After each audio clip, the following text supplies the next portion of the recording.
Esta foto de microscopía teñida con hematoxilina y eosina corresponde a una neoplasia maligna.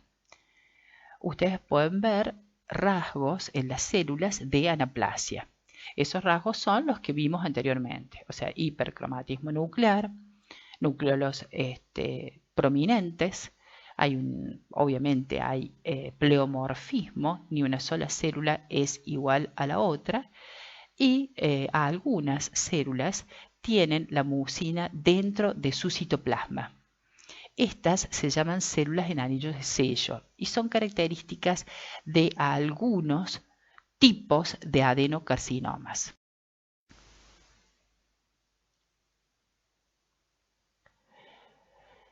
Esta foto o varias fotos demuestran en primer lugar una mamografía. La mamografía, digamos, pone en evidencia un área radioopaca de un tamaño significativo, ¿no es cierto?, que después se comprueba con la cuadrantectomía o con la tumorectomía que corresponde a un tumor. Este tumor nosotros lo vemos como un tumor maligno, pero ¿por qué? Porque tiene bordes mal definidos, como bordes estrellados se llama, es de colorido blanquecino y seguramente si lo tocásemos es de consistencia dura y hasta pétrea. Obviamente el diagnóstico debe ser confirmado con la histopatología y aquí estamos viendo la histopatología que demuestra, ¿no es cierto?, una proliferación de células anaplásicas. Acá están contenidas dentro de los conductos glandulares, algunos con necrosis central, que son estos que tienen este aspecto rosado acelular, es necrosis en la luz de los conductos, y la foto de abajo y a la derecha muestra la infiltración de este grupo de células neoplásicas en el estroma, en el tejido conectivo, o sea, corresponde a un carcinoma ductal invasor.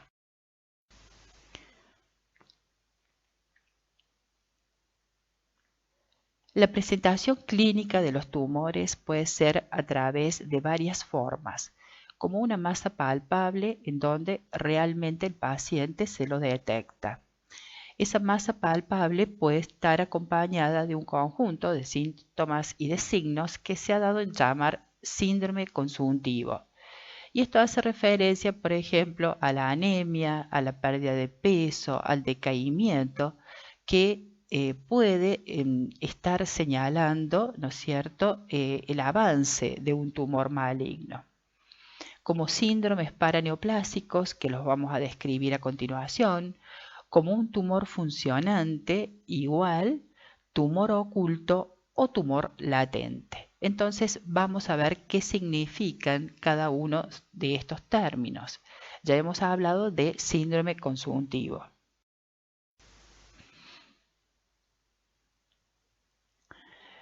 El síndrome paraneoplásico, como ustedes saben por semiología, corresponde a un conjunto de signos y de síntomas a distancia que se presentan en un paciente que es portador de una neoplasia maligna. O sea, la condición es que haya una neoplasia, una proliferación de células anaplásicas que dé un síndrome.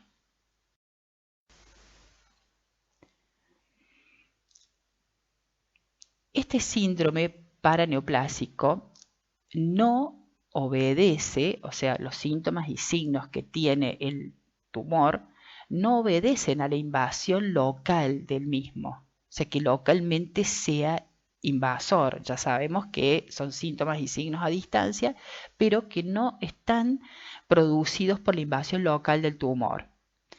Tampoco obedece a la producción de metástasis, porque estaríamos hablando de un hecho normal, si se quiere, en las neoplasias malignas. Ni tampoco se debe este síndrome a la producción de sustancias propias del tejido de donde se ha originado el tumor. O sea, normalmente los distintos órganos sintetizan sustancias. Entonces, Estas sustancias que se elaboran, como ya vamos a ver en el síndrome paraneoplásico, no son propias del tejido o del parénquima donde asienta o donde nace el tumor.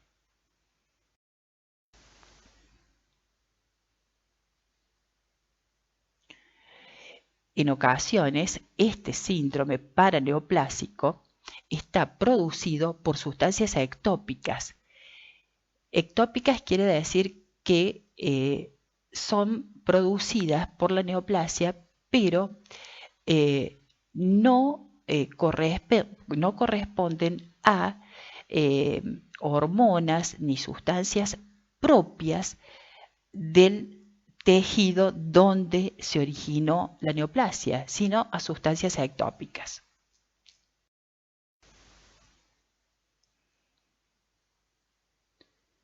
Y aquí está explicado lo que yo les decía recién. No son nativas del tejido que le dio origen. El ejemplo más común, y podemos tener varios, es el síndrome de Cushing en el carcinoma de células pequeñas de pulmón, o también llamado Oatzell carcinoma o carcinoma microcítico, es la nueva denominación para este tipo de tumores de pulmón. Y, por supuesto, la causa de este síndrome a veces es idiopática o desconocida.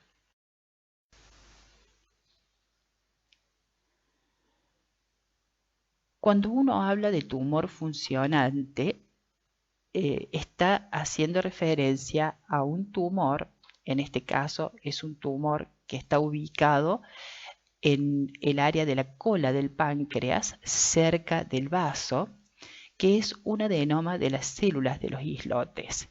Este adenoma, o sea, un tumor, si se quiere, benigno de los islotes, sintetiza insulina. Entonces se llama insulinoma. Esa insulina hace que el paciente tenga hipoglucemia. Entonces, esto es un tumor funcionante. ¿Por qué? Porque este adenoma está produciendo sustancias propias del páncreas. Se llama tumor funcionante. Así podríamos dar otros ejemplos, como por decirles un tumor de ovario que sintetiza estrógenos. Es un tumor funcionante, porque normalmente el ovario sintetiza estrógenos.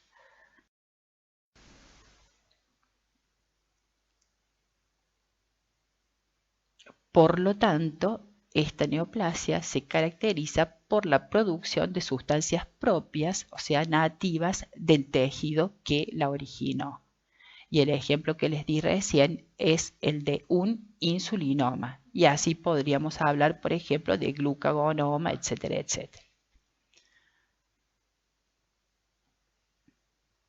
Ahí tienen la proliferación de células, ¿no es cierto?, en conductos de tipo glandulares, pero que si lo vemos con detenimiento, por supuesto, corresponde a células que no tienen rasgos de anaplasia, no hay figuras de mitosis atípicas, y esto corresponde al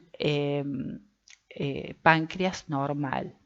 O sea, en ese sentido, nosotros, por supuesto, después de una valoración detenida y detallada, llegamos a la conclusión de que no es un carcinoma, sino un adenoma. Si fuese carcinoma, sería un adenocarcinoma.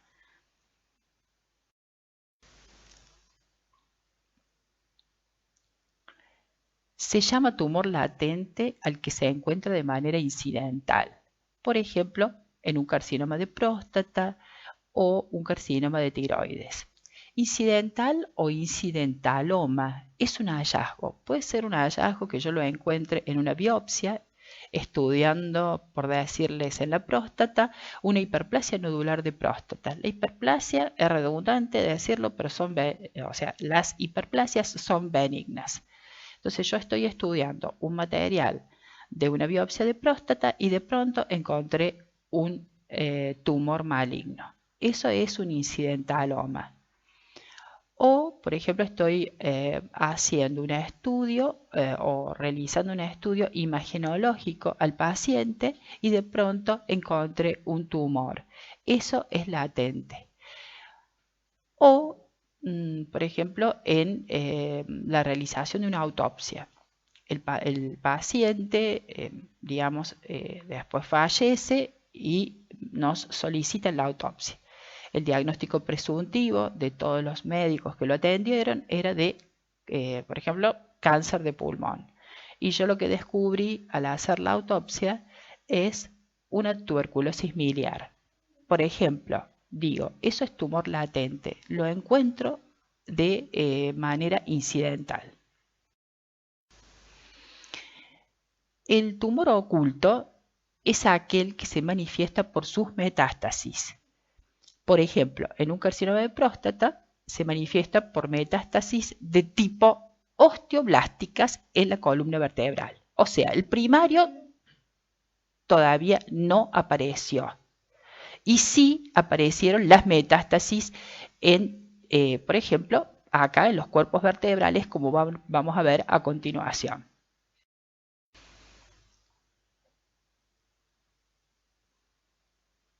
Esto es, por supuesto, en una autopsia se comprobó fehacientemente la presencia de múltiples formaciones nodulares, múltiples, ¿cierto? Algunas de distintos tamaños, que correspondían a metástasis de un carcinoma de la próstata, que luego se descubrió. O sea, mientras tanto, el tumor primario no se descubre, pero se descubren las metástasis. Estas metástasis tienen la característica de ser osteoblásticas. Eso después lo vamos a ver mejor. En los cuerpos vertebrales, múltiples formaciones nodulares metastásicas.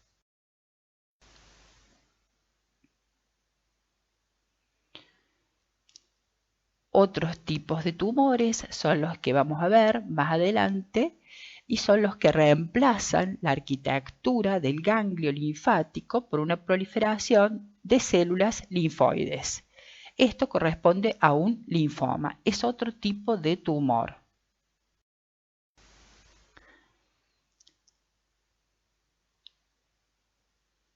¿Cómo se diseminan los tumores? O sea, ¿cuáles son las vías que utilizan los tumores para diseminarse? En primer lugar, la siembra directa de las cavidades o superficies corporales. En ese caso, por ejemplo, un tumor de ovario, de la superficie del ovario, del epitelio celómico, puede dar metástasis en la cavidad abdominal. O sea, es la siembra en las cavidades. Extensión linfática generalmente es o está dada por los carcinomas, y extensión hematógena, que generalmente está dada por los sarcomas. Hay excepciones a esta regla, les cuento.